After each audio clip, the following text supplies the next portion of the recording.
যে ব্যক্তি প্রত্যেক শুক্রবারে জুম্মার দিন সূরা কাহাফ একবার পড়বে, আল্লাহ তাআলা তাকে 3টা ফজিলত মর্যাদা দান করবে।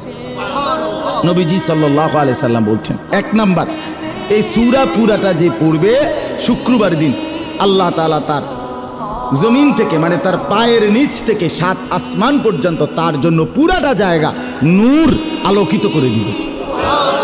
2 নাম্বার, পরবর্তী শুক্রবার পর্যন্ত 8 দিন সে যাবতীয় ফিতনা, যাবতীয় মুসিবত থেকে নিরাপদ থাকবে। 3 নাম্বার, পরবর্তী 8 দিন যদি দাজ্জালও বের হয়, আল্লাহ তাকে দাজ্জালের ফিতনা থেকে রক্ষা করবে।